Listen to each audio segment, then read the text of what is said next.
नमस्कार मित्रांनो, स्वागत आहे तुमचं आपल्या शेतकरी इन्फोटेक या यूट्यूब चॅनलवर आहे। खरीप हंगाम 2025चा पीक विमा भरण्यासाठी लवकरच सुरुवात होणार आहे। याबद्दलचा अधिकृत जी.आर. 24 जून 2025 रोजी प्रकाशित करण्यात आला आहे। शेतकरी मित्रांनो, यामध्ये दिलेल्या माहितीनुसार दिनांक 1 जुलै 2025 पासून रब्बी हंगामातील सोयाबीन, कापूस, तूर, उडीद, मूग तसेच इतर पिकांचा पीक विमा भरण्यासाठी सुरुवात होणार आहे। तसेच शेतकरी मित्रांनो, पीक विमा भरण्यासाठी अंतिम दिनांक हा 31 जुलै 2025 देण्यात आला आहे। त्यामुळे सर्व शेतकरी मित्रांनी 1 जुलै ते 31 जुलै दरम्यान आपला पीक विमा भरून घ्यावा। 2025 मध्ये प्रधानमंत्री पीक विमा योजनेमध्ये अनेक बदल करण्यात आले आहेत। या योजनेतील अटी व नियम काय आहेत हे आपण आजच्या व्हिडिओमध्ये बघणार आहोत। तत्पूर्वी शेतकरी मित्रांनो, तुम्ही जर आपल्या चॅनलवर नवीन असाल तर आपल्या चॅनलला आताच सबस्क्राईब करा। शेतकरी मित्रांनो, पीक विमा भरण्यासाठी महत्त्वाची अट ठेवण्यात आली आहे, ती म्हणजे ई-पीक पाहणी करणे आवश्यक आहे। शेतकरी मित्रांनो, तुम्ही ज्या पिकाचा पीक विमा भरलेला आहे त्या पिकाची नोंद तुमच्या 7/12 करणे आवश्यक आहे। ही नोंद तुम्ही ई-पीक पाहणीच्या माध्यमातून करू शकता आणि जर काही वादात्मक परिस्थिती उद्भवल्यास पीक पाहणीमध्ये केलेल्या पिकाची नोंद ग्राह्य धरण्यात येईल। तसेच शेतकरी मित्रांनो, प्रधानमंत्री पीक विमा योजनेमध्ये सहभागी होण्यासाठी कर्जदार तसेच बिगर कर्जदार शेतकऱ्यांना ऐच्छिक करण्यात आला आहे।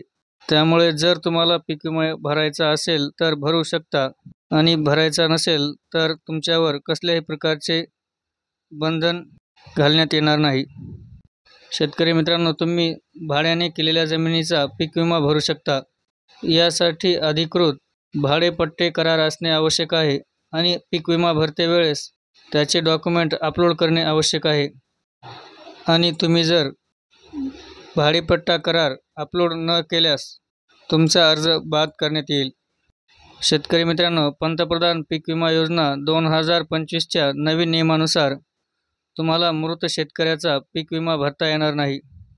त्यामुळे तुमच्या कुटुंबातील मृत व्यक्तीच्या नावे शेतजमीन असेल तर लवकरात लवकर ती त्यांच्या वारसाचे नावे करून घ्यावी, ज्यामुळे तुम्हाला पीक विमा भरण्यासाठी अडचण येणार नाही।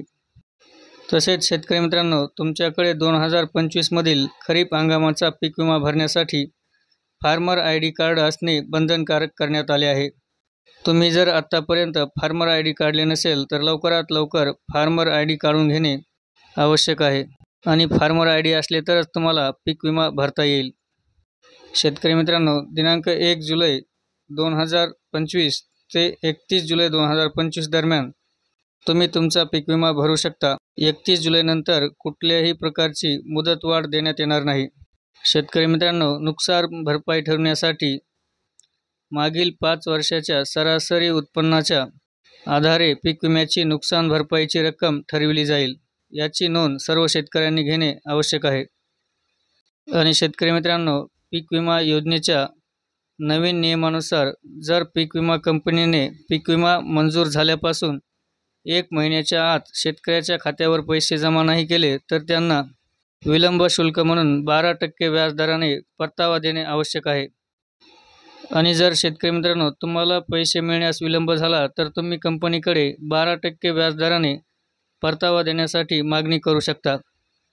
तसेच शेतकरी मित्रांनो, तुमच्या 7/12 नाव, आधार कार्डवरील नाव आणि बँक पासबुकवरील नाव एकसारखे समान असणे आवश्यक आहे। यामध्ये काही त्रुटी असतील तर तुम्ही 1 जुलै 2025च्या अगोदर त्या दुरुस्त करून घेऊ शकता।